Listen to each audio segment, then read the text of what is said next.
Well, technology can save both the UN and DoD money because in many cases you can do with technology will be much more expensive to do with the human being.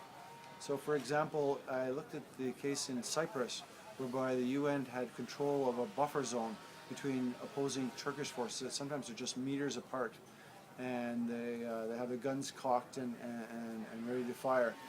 And the technology is a camera that lets the parties know that they're being monitored, and it's 24 hours, day, night, and allows the UN to be able to record any violation, and they can tell who shot first. So rather than having a person there, they can have a camera, and the camera is 10 times cheaper in the first year, and then it's 100 times cheaper in the second year.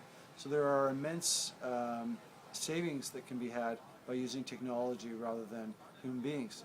Now that being said, the human being is still important. You need to have a human presence, but it doesn't need to be the 24-hour observation post that was there before. It can just be a camera augmented with a human being who can rapidly get to the position if there's an escalation of fighting or if there's force that's needed to be used.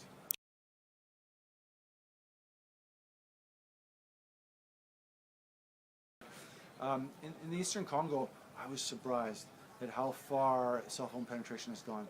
These cell phone companies are competing with each other for markets, and you can go to villages very far from anywhere and still see they have cell phones because everybody wants to have a cell phone.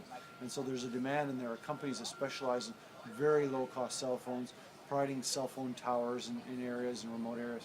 So although there are huge blackout areas, of course, for cell phone coverage, there are also now a really expanding area where Africa is jumping a whole generation, not even doing the landline, but going from no phone to this cell phone to the mobile phone. And they are mostly SMS equipped.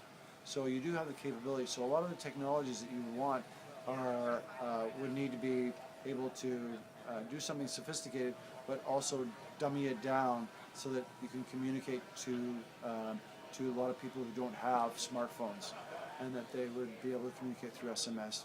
There's no doubt in these remote areas it's much harder to be able to get the technological infrastructure needed to power devices, to be able to send the information over the internet, to be able to have the maintenance and repair that's required for high tech.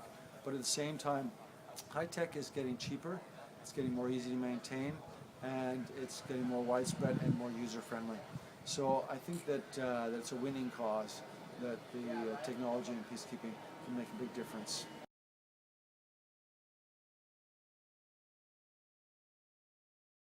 Good question, because the UN can work in partnerships, and for instance, in the Congo, they have said to a cell phone company, we really need coverage here. Rather than we're putting up our own mast and running our own cell phone network, we will pay you to be able to put up a cell phone tower, or we'll guarantee you this number of subscriptions. So it's a public-private partnership, and that can be very useful. Similarly with other technologies, if they want to bring in a technology that can have widespread commercial use, then the UN can help subsidize that at the beginning.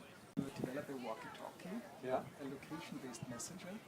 It means when you send messages, you basically reach people in your area, as opposed to the other messengers like WhatsApp and so on, sure, where you only reach the known contacts. But with this, so we basically created a walkie-talkie so that these two can talk just because they're in the same area.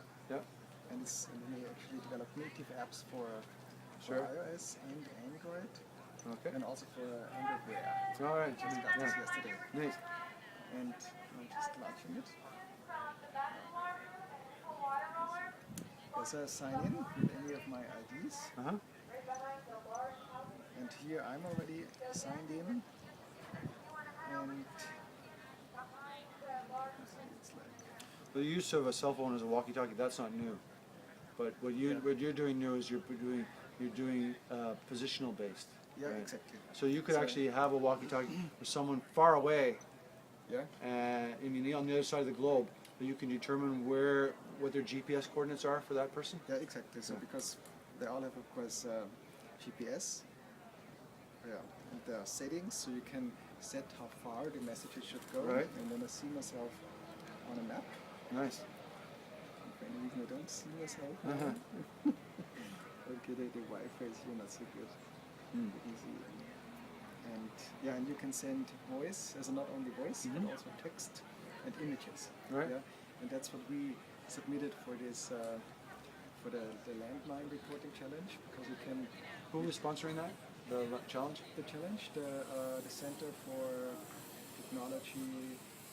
Oh, here at NDU. Yeah, okay. CTNSP. But it's part of NDU. Yeah. Oh, okay, neat. Okay, great. Yeah, and basically you can send really voice and Yeah. everything, and so also people who can't read and write, they can also just take a picture of the bomb, Right. or just the other way, report it by voice. Right. Yeah. So with WhatsApp, you can take a picture and send it to someone. But again, the unique part of what you're doing Yeah. is that you can geolocate and determine who gets the message based on geolocation. So Yeah. you can get So all yes, the people in that area.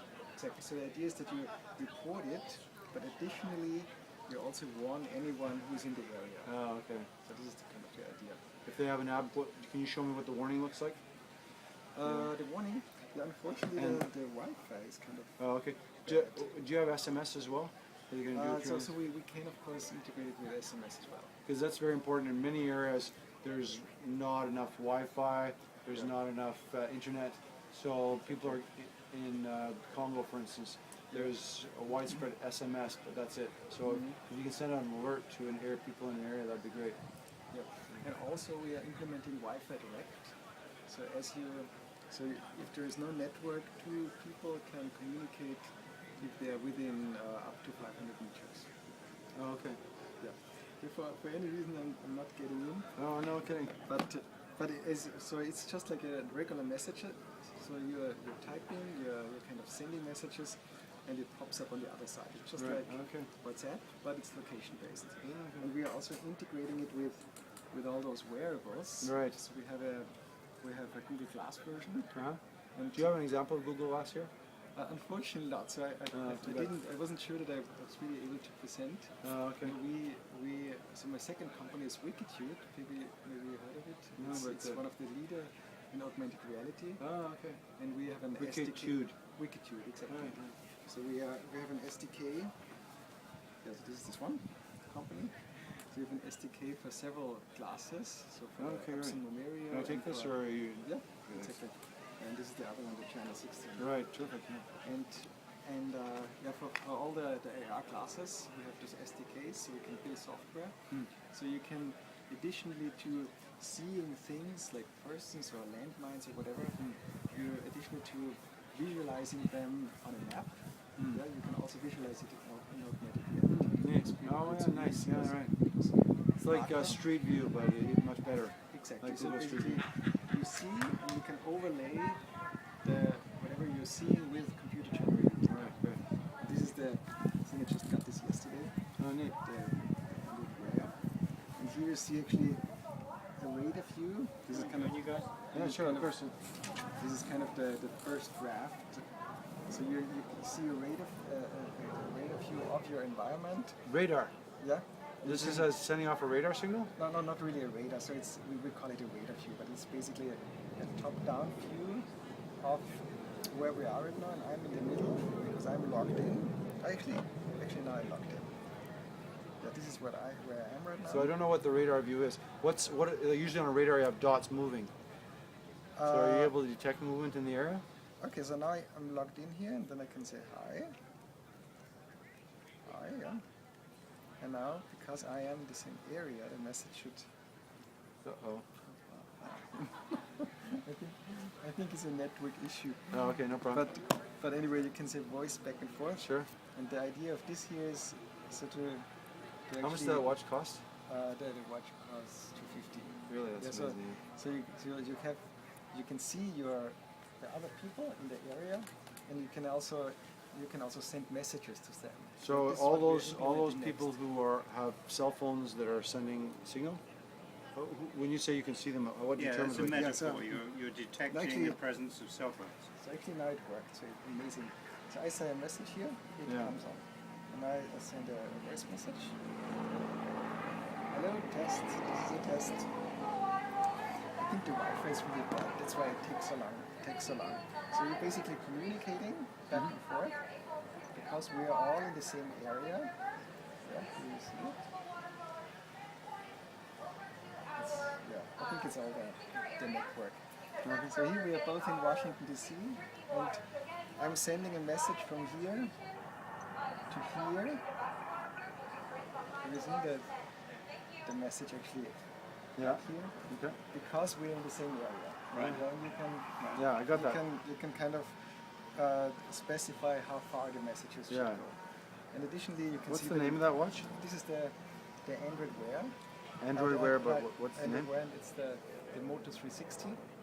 Moto 360? Moto 360. It just got launched in October. And it made by Motorola or made? Motorola, yeah, exactly. And we are basically trying to build all these. Well, we want to bring walkie-talkie technology to wearables. Right. Okay. Yeah, smartphones. As well as. I saw glasses recently and- there was a German who had a watch that was like that. He clicked a button, out pop four blades, and it flies off his hand as a UAV. I thought it would make Dick Tracy envious, and Iron Man would say, "Okay, that's a good start." Okay. And our visions, what we are implementing next, or what we are implementing right now, is that you actually can talk through this here. Oh, So okay. you see your other colleagues doing whatever, peacekeeping. And that you allows that? actually- Yeah, this has a microphone as well. Sure. So you can say, hey, can you hear me? All right. But it only communicates with similar watches, or it can No, communicate to actually, our whole system is built to run on multiple platforms. okay. So here you see as iOS, Android, is of course also Android, and anyone on channel 16, regardless what platform you receive this Great. message. And Okay, Philip, maybe- thanks so much for your. the last way. So we Last point? basically built it now for landmine reporting, and maybe you have a different idea how we can use this technology. Oh, I can see lots of applications. And just Yeah. let me know. No, I mean any form of warning, not just landmines. You know, rebel activity. You want to be able to send it out often to certain people, but not others. Mhm. So it might be geographically in that area. Exactly. But this is kind of the idea. Yeah. Great. Well, congratulations. Thank you. Yeah. It's very good.